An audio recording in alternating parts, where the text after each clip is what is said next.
Hebrew పత్రిక 4వ అధ్యాయము 12వ వచనం. దేవుని వాక్యము సజీవమై బలము గలదై రెండంచులు గల ఎటువంటి ఖడ్గము కంటెను వాడిగా ఉండి ప్రాణ ఆత్మలను కీళ్లను మూలుగును విభజించునంత మట్టుకు దూరుచు హృదయం యొక్క తలంపులను ఆలోచనలను శోధించుచున్నది. ఈ వాక్య భాగంలో 7 మాటలు ఉన్నాయి. మొదటిదిగా ఇది దేవుని వాక్యం, రెండవదిగా ఇది జీవము కలిగిన వాక్యం, మూడవదిగా ఇది బలమైన వాక్యము, శక్తివంతమైనది, నాలుగవదిగా ఈ వాక్యము ఆత్మ ఖడ్గం, 2 అంచులు గల ఖడ్గం, ఐదవదిగా ప్రాణమును ఆత్మను విభజించున్నది, ఆరవదిగా మన హృదయాలలో అది దూరునది, ఏడవదిగా హృదయం యొక్క తలంపులను ఆలోచనలను శోధించుచున్నది. అవి చదివి ఇంకా మీకు ఇచ్చిపెడితే మీరే ధ్యానం చేయండి. చేయలేరా? సుధీర్ బాబు చేస్తాడట, ఏదైనా సండే ఆయన్ని పిలిచి చెప్పించుకోండి. అంటే ఎంతో ఉంది నేర్చుకోవడానికి. మరి దీన్ని గురించే చెబితే కొంచెం టైం పడుతుంది. అయినా మనకు కొంచెమైనా ఈ రాత్రి క్షేమం కలగాలి. అందువల్ల కొన్ని ప్రాక్టికల్గా ఉండేటి చెబుతాను. ప్రార్థన చేద్దాం. ప్రేమ కలిగిన పరలోకపు తండ్రి, మధ్యాహ్నం మీ వాక్యాన్ని కొంత మటుకు ధ్యానించితిమి, కొంత నేర్చుకున్నాం. కానీ ఇందులో దాచబడిన సత్యములు అపారంగా ఉన్నాయి. అవన్నీ మేము ధ్యానించాలి అంటే సమయం లేదు. కాబట్టి ఏవైతే ధ్యానించలేకపోతున్నామో అవి మా ప్రియులకు బాగా అర్థమవునట్లు సహాయం చేయమని ప్రార్థిస్తూ ఉన్నాం. మీ వాక్యాన్ని మీకు అప్పగించుకుంటూ యేసు ప్రభువు పేరట ప్రార్థిస్తూ ఉన్నాము తండ్రి, ఆమేన్. రోమాపత్రిక 10వ అధ్యాయం 17వ వచనం. వినుట వలన విశ్వాసము కలుగును. దేవుని వాక్యము వినుట వలన విశ్వాసము కలుగును. అందువల్ల దేవుని వాక్యము ఎలాంటి శక్తి కలిగినది అంటే మనలో విశ్వాసమును కలుగజేయునది.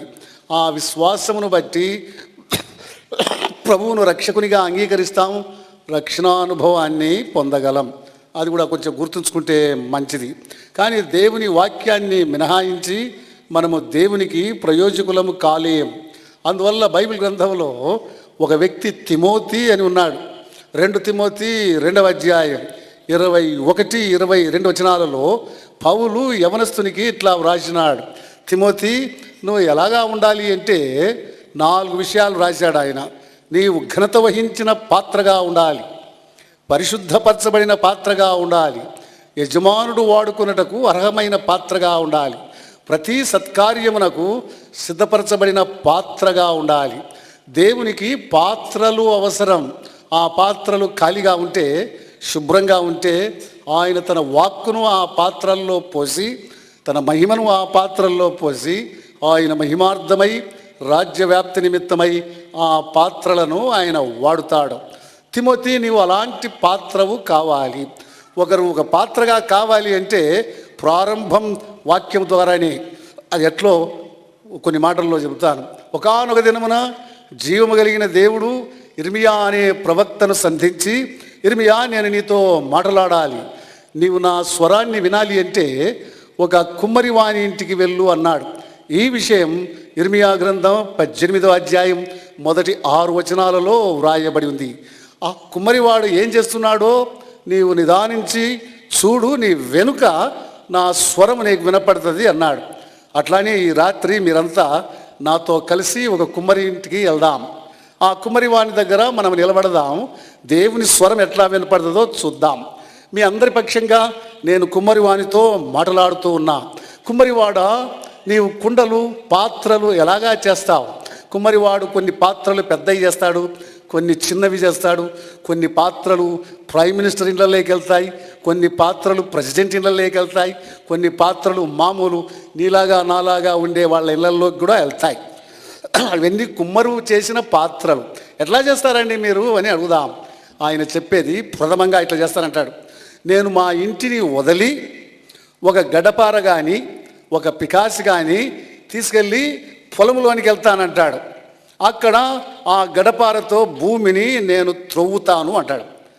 ఆ భూమి బైబిల్ గ్రంథం ప్రకారము ఆదికాండం 3వ అధ్యాయం 15వ వచనం నుంచి చదివితే శాపగ్రస్తమైన భూమి ఇది.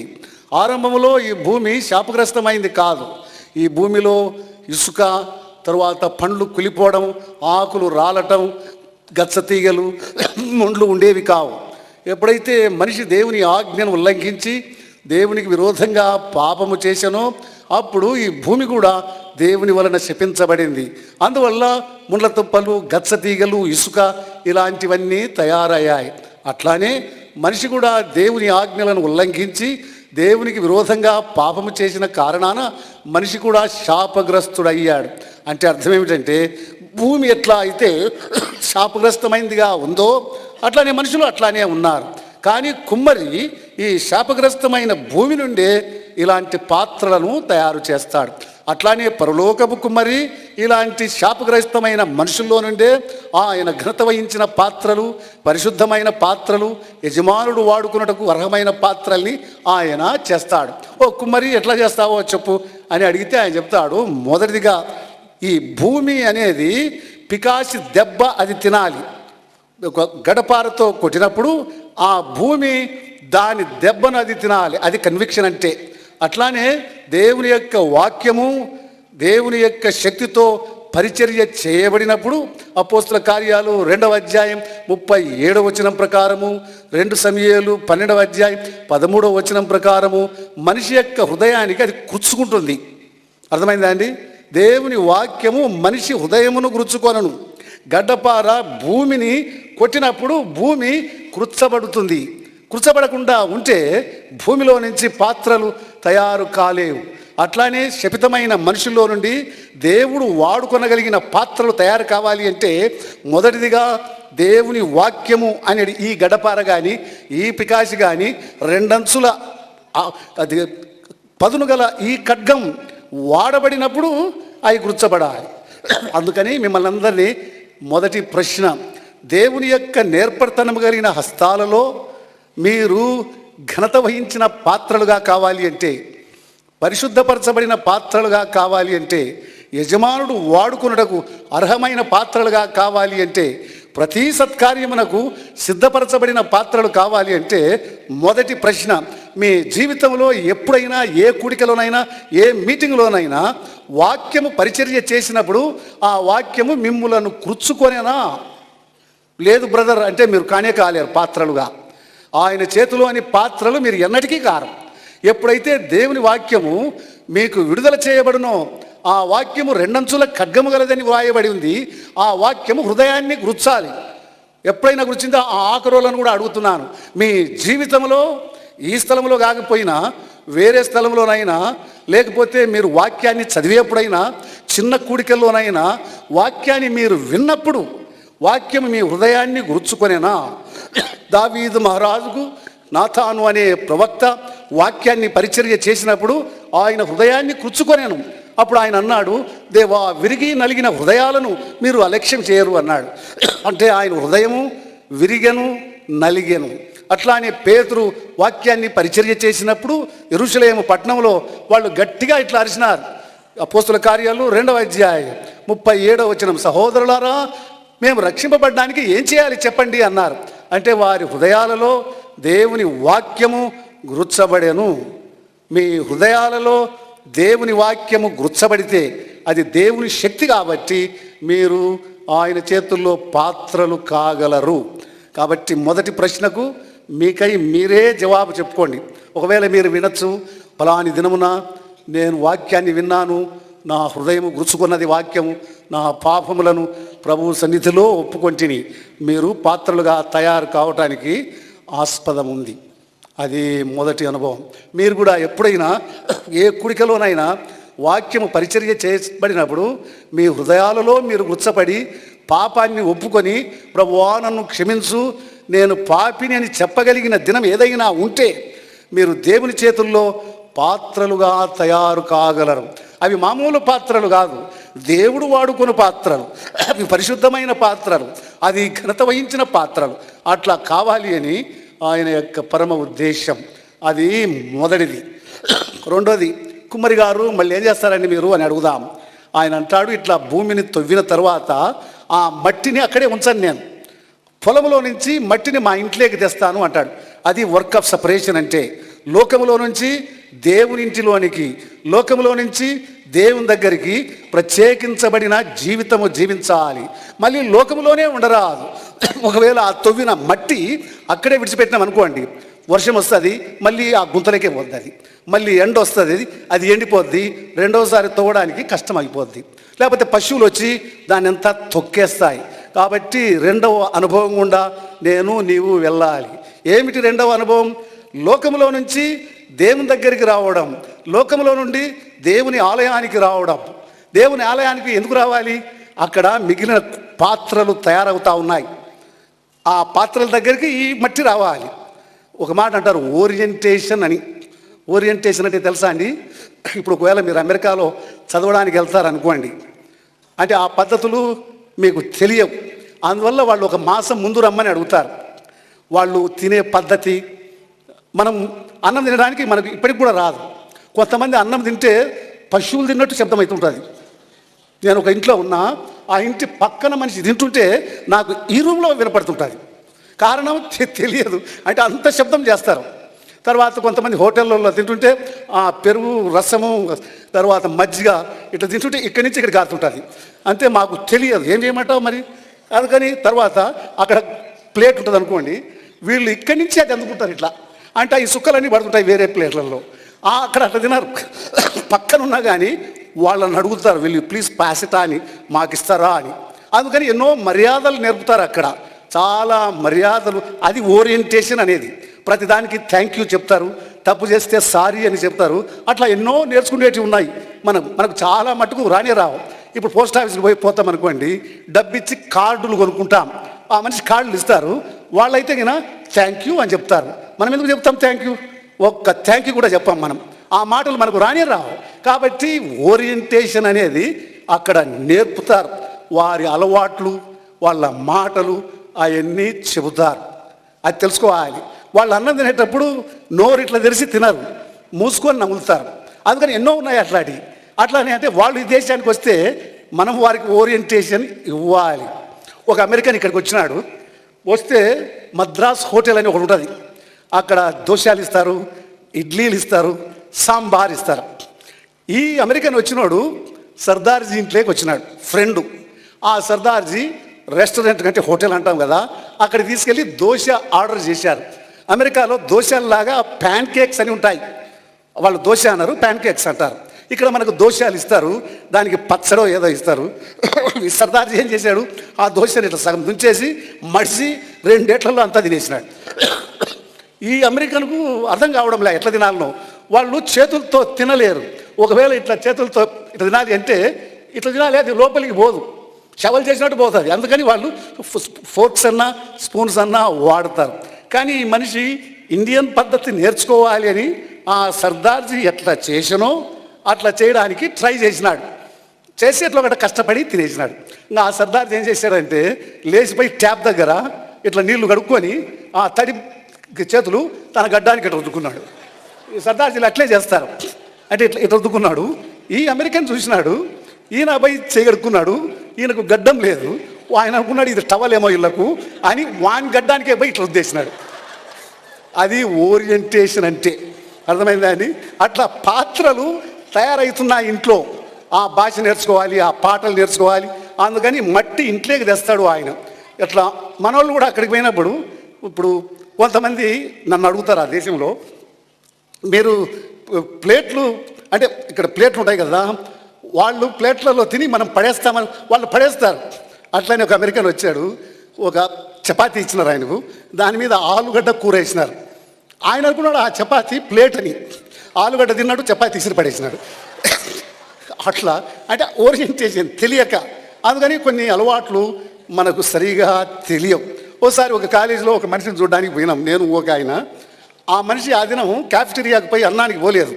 మేము అడిగినాం, బాబు ఎందుకు నువ్వు క్యాఫెటేరియాకి పోయి అన్నం తినలేదంటే, చూడు నేను ఇండియాలో బీఫ్ తినను, ఇక్కడ హాట్ డాగ్ ఇచ్చినారు, ఎట్లా తినాలి హాట్ డాగ్ అన్నాడు. హాట్ డాగ్ అంటే కుక్క కానీ కాదు, అది ఒక ఆహారం మంచిదే. ఈయన అనుకున్నాడు అది హాటు, అది డాగు, వేడి కుక్క అనుకొని పోనేలేదు.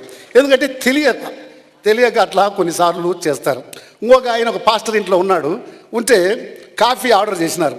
కాఫీ ఆర్డర్ చేసినప్పుడు ఈ టీ బ్యాగ్స్ ఉంటాయి కదా, ఆ టీ బ్యాగు ఈయన ఇట్లా తీసి ఈ మనిషి ఆ పొడి దాంట్లో వేసినాడు మనవాడు.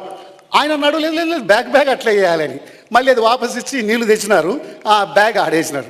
మళ్ళీ చక్కెర తెస్తారు కదా, షుగర్ బ్యాగ్సే ఉంటాయి, ఆ షుగర్ బ్యాగ్ తీసి దాంట్లో వేసినాడు. అంటే షుగర్ తీసేయాలని ఆయన చెప్తున్నాడు. నువ్వు బ్యాగ్ వేయమన్నావు కదా, అందుకని ఆ బ్యాగ్ వేసినా ఈ బ్యాగ్ వేసినాను అన్నాడు. అంటే తెలియక ఇట్లా ఎన్నో. ఇవన్నీ నేను ఎందుకు చెప్తున్నానంటే, కుమ్మరి భూమిని తవ్వాను, ఆ మట్టిని అక్కడి నుంచి పొలం నుంచి ఇంట్లోకి తెచ్చాను. కారణం, ఇంట్లో అనేకమైన పాత్రలు తయారవుతున్నాయి. అంటే అర్థం ఏమిటంటే, దేవుని ఇంట్లోకి ఆ మనిషి వచ్చాను. బయట అన్ని సినిమా పాటలు పాడాడు, రాక్ అండ్ రోల్ పాడాడు, ఇక్కడికి వచ్చినాక అవి పాడరు. దేవుణ్ణి ఘనపరిచే పాటలు, దేవుణ్ణి ఆరాధించే పాటలు, ప్రార్థించే పాటలు అవన్నీ నేర్చుకుంటాడు. భాష అంతా మారిపోద్ది, భాష మారుతుంది, మాటలు మారుతాయి, ప్రార్థనలు నేర్చుకుంటాడు. అందుకని ఆ మట్టి ఇంటికి వచ్చును. అట్లానే మనం కూడా ప్రభు వాక్యాన్ని విన్నప్పుడు లోకం నుండి దేవుని దగ్గరికి రావాలి, లోకం నుండి దేవుని ఇంట్లోకి రావాలి. కుమారి మళ్ళీ ఏం చేస్తారండి మీరు అని అడుగుదాం. ఆయన అంటాడు, ఆ తెచ్చిన మట్టి, అఫ్కోర్స్ దీని మీద బైబిల్ చాలా చెప్తుంది, ఏది ప్రత్యేకమైన జీవితం. నేను చెప్పాను, ఆదికాండం 1వ అధ్యాయం 12వ వచనంలో దేవుడు భూమిని ఫలించమన్నాడు. అది ఫలించక పూర్వం 4వ వచనం, వెలుగును చీకటిని వేరుపరిచెను. 7వ వచనం, పై జలములను కింది జలములను వేరుపరిచెను. 9వ వచనం, ఆరిన నేలను భూమిని వేరుపరిచిన నీళ్లను. 12వ వచనము, అది ఫలించెను. తర్వాత కీర్తనలు, 1వ కీర్తన ఏముంది, దుష్టుల ఆలోచన చొప్పున నడువక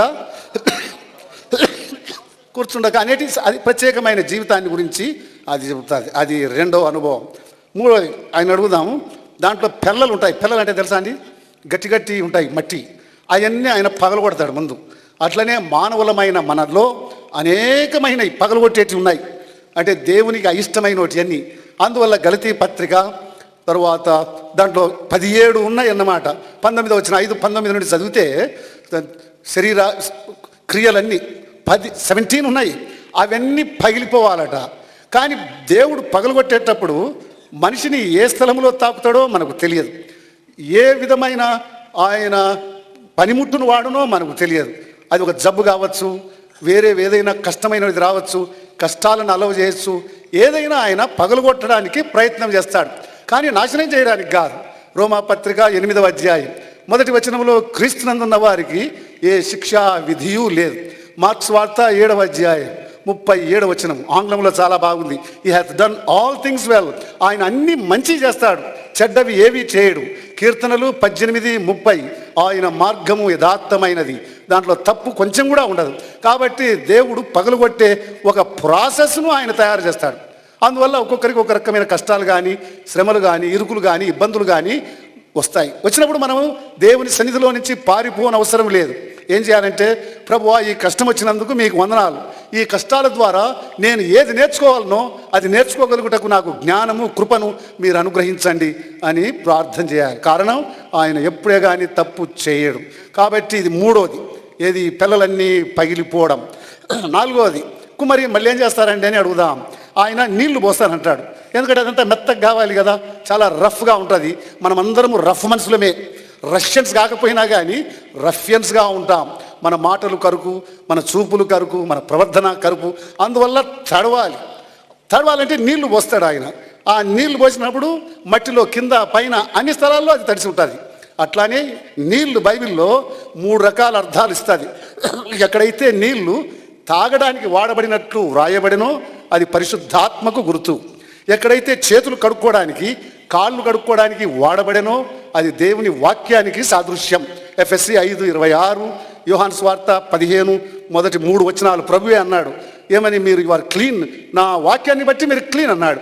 119వ దావీదు కీర్తన 19లో యవనస్తులు దేని వలన శుద్ధీకరించబడును, ఆయన వాక్యం ద్వారానే అని వ్రాయబడింది. అంటే ఒకటేమో నీళ్లు తాగడానికి వాడితే దేనికి గుర్తుంది, పరిశుద్ధాత్మకు గుర్తు. కడగడానికి వాడబడితే వాక్యానికి గుర్తు. ఫ్లడ్ మార్చిలో వచ్చింది అనుకోని, అది దేవుని ఉగ్రతకు, ఇది సునామీ వచ్చింది చూడని, అది దేవుని ఉగ్రతకు సాదృశ్యం. లోకము ముంచినడు ఒక పర్యాయం, అది దేవుని ఉగ్రత. కానీ ఇక్కడ నీళ్లు మట్టి కలిసిపోయింది, మెత్తగా అయిపోయినాయి. అంటే కొలస్సీ 3:16 క్రీస్తు వాక్యము మీలో సమృద్ధిగా నివసింపనీయుడి. దేవుని వాక్యము మన హృదయంలో దండిగా ఉండాలి. వాక్యాన్ని చదవాలి, వాక్యాన్ని హృదయాలలో మనము ఉంచుకోవాలి. నీళ్లు పరిశుద్ధాత్మ గుర్తు అని కూడా అన్నాం. ఎఫ్ఎస్సి 5:18 ఆత్మపూర్ణులై ఉండుడి అని వ్రాయబడింది. ఆత్మపూర్ణులు అంటే బీ ఫిల్డ్ అనింది కదా, దాని అర్థము ఈ దినం ఇంతవరకు నేను నింపబడినా, రేపు ఇంతవరకు అని కాదు దాని అర్థం. బీ ఫిల్డ్ అంటే ఆత్మ పూర్ణులు అనే మాటకు అసలైన అర్థం అంటే బీ కంట్రోల్డ్, పరిశుద్ధాత్మ వలన కంట్రోల్లో ఉండండి అని దాని అర్థం. అందుకని మట్టి నీళ్ళల్లో కలిసింది, ఎక్కడ పట్టినా కానీ అది మెత్తగా అయింది. అది ఒక అనుభవం. మళ్ళీ ఏం చేస్తారండి కుమ్మరి అంటే, ఆ మట్టిని చేతుల్లోనికి తీసుకుంటాడు. అంటే మట్టి కుమ్మరి నేర్పర్తనము కలిగిన చేతుల్లోనికి పోవడం. రోమాపత్రిక 6:13 మన యొక్క శరీరంలోని అవయవములను ఆయనకు నీతి సాధనాలుగా ఇవ్వాలి అంట.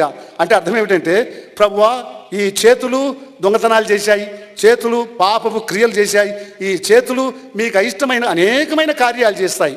నేను విశ్వాసంతో ఈ చేతులను మీకు అప్పగించుకుంటున్నా. నా పెదవులు అపవిత్రమైన మాటలు పలికినాయి, చెడ్డ మాటలు పలికాయి, ఇతరులను గురించి గుసగుసాలు మాట్లాడినాయి, మీకు ఆయాసకరమైన మాటలు అనేకంగా మాట్లాడాను. ఈ పెదవులు మీకు అప్పగించుకుంటూ ఉన్నా. నా నాలుకను కూడా అంతే నీకు అప్పగించుకోవడం. నా కాళ్ళు ఎక్కడైతే వెళ్ళకూడదో ఈ కాళ్ళన్నీ వెళ్ళినాయి.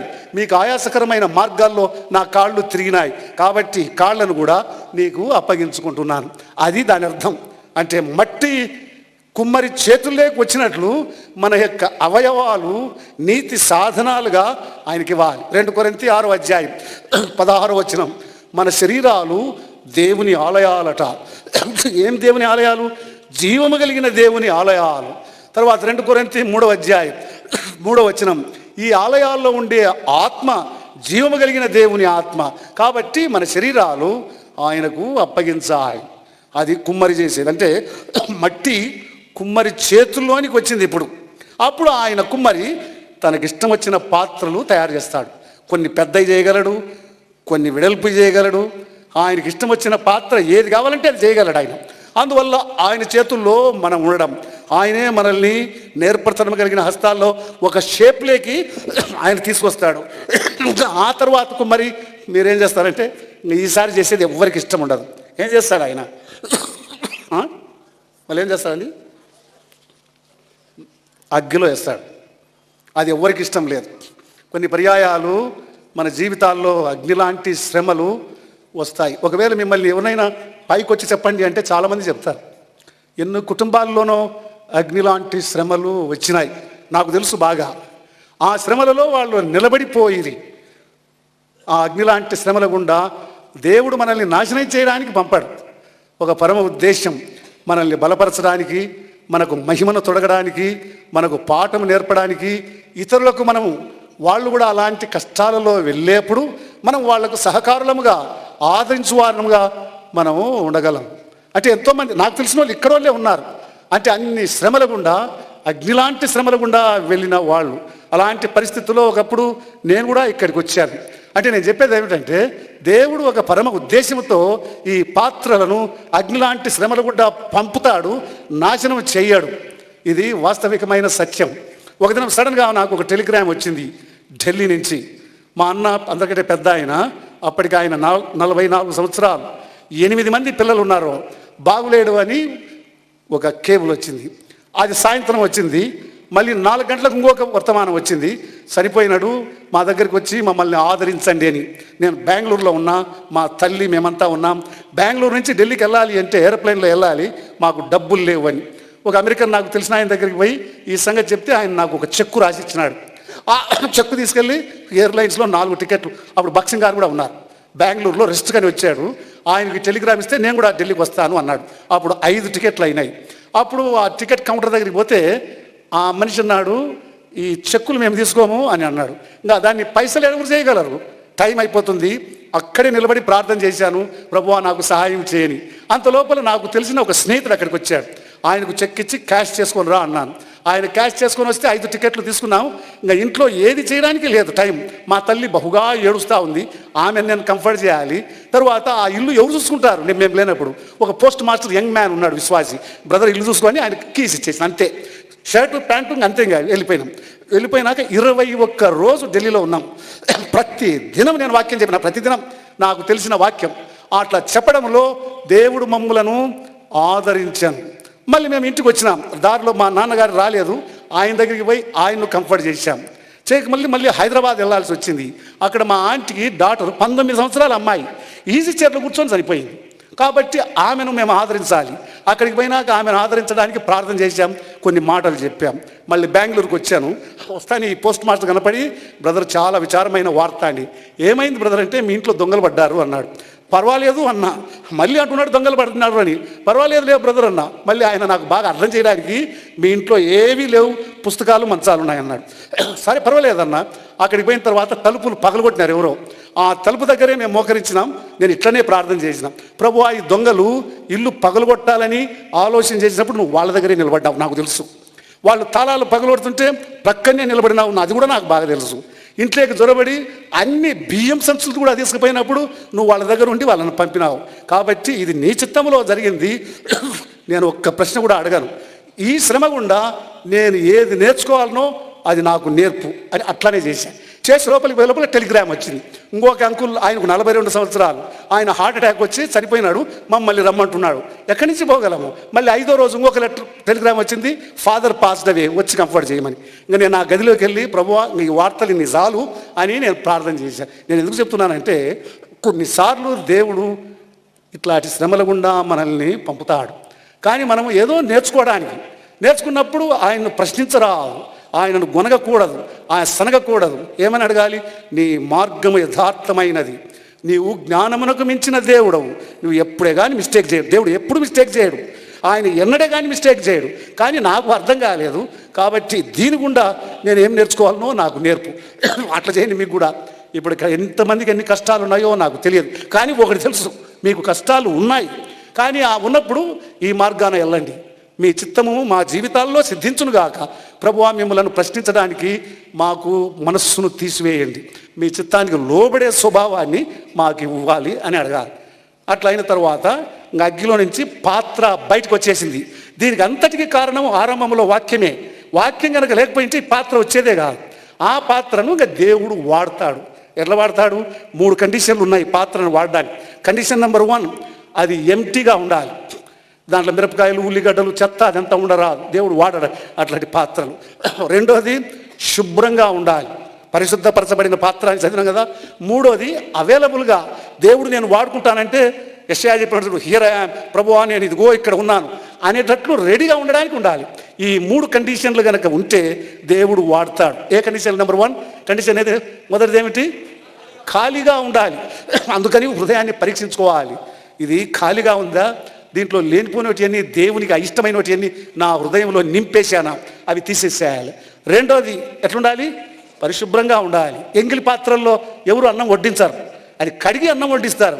అట్లానే ప్రభువు ఒక పాత్రను వాడాలి అంటే అది పరిశుభ్రంగా ఉండాలి. దాంట్లో దేవునికి అయిష్టమైనవి ఏ అశుభ్రత ఉండరాదు.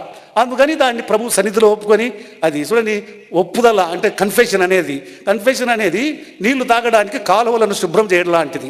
ఇప్పుడు ఒక కురుపు ఉంది అనుకోండి, కురుపుకు మందేయాలి, మందేయకపోతే నీళ్ళతో కడుగుతాం. అట్లా మనం దాన్ని శుభ్రపరచాలి హృదయాన్ని. అందుకని దావీదు అన్నాడు, నా హృదయమును పరిశీలించుము, నీకు ఆయాసకరమైనది ఏదైనా ఉంటే నాకు చూపించుము అని అడిగినాడు. మనం అట్లా ప్రార్థన చేయాలి. అప్పుడు అది శుభ్రమైనప్పుడు ప్రభువా ఇదిగో ఐఎమ్ రెడీ, మీరు ఏం చెప్తే అది నేను చేయగలను అని అవైలబుల్గా ఉండాలి. యెషయా అన్నాడు కదా, ప్రభువా నేను అవైలబుల్, రెడీ. అప్పుడు దేవుడు మిమ్ములను వాడును, ఆయన మహిమార్థమై, సంఘ క్షేమాభివృద్ధమై, తండ్రి రాజ్య వ్యాప్తి నిమిత్తమై ఆయన మిమ్ములను వాడును. ఇది నేను చెప్పాలని కొంచెం కూడా ఆలోచన చేయలేదు ముందు, కానీ ఎందుకో దేవుడు ఇది తెచ్చాడు. అందుకని దేవుడు మిమ్మల్ని అందరినీ ఘనత వహించిన పాత్రలుగా చేయునుగాక. అది చేయక మునుపు ప్రశ్న, మీరు ఘనత వహించిన పాత్రలుగా ఉన్నారా, ఇప్పుడు ఘనహీనమైన పాత్రలుగా ఉన్నారా? రెండవది, దేవుడు మిమ్ములను పరిశుద్ధపరచబడిన పాత్రలుగా తయారు చేయునుగాక. ప్రశ్న, మీరు పరిశుద్ధపరచబడిన పాత్రలుగా ఉన్నారా, అపరిశుద్ధమైన పాత్రలుగా ఉన్నారా? మూడవది, యజమానుడు వాడుకున్నటకు అర్హమైన పాత్రలనుగా ఆయన తయారు చేయునుగాక. కానీ మీరు యజమానుడు వాడుకున్నటకు అర్హమైన పాత్రలుగా ఉండక సైతానుడు వాడుకునే పాత్రగా ఉన్నారా? నాలుగోది, ప్రతి సత్కార్యమునకు సిద్ధపరచబడిన పాత్రలుగా మిమ్ములను చేయునుగాక. యోహాను సువార్త 8:29 ప్రభు ఇట్లా అన్నాడు, నేను ఎల్లప్పుడూ నా తండ్రికి ఇష్టమైన కార్యములనే నేను చేస్తాను. అందుకని మీరు పొద్దున్న లేచినప్పుడు ప్రార్థన చేయాలి, దేవా ఈ దినం మేము మీకు ఇష్టమైన కార్యాలు చేసేటట్లు మాకు సహాయం చేయండి. కానీ ఇప్పుడు ప్రశ్న ఏమిటి? ఆయనకు ఇష్టమైన కార్యాలు చేస్తూ ఉన్నారా, లేక ఆయనకు అయిష్టమైన కార్యాలు చేస్తూ ఉన్నారా? దేవుని చేతిలో మిమ్ములను ఘనత వహించిన పాత్రలుగా ఆయనే చేయునుగాక. ఆమేన్.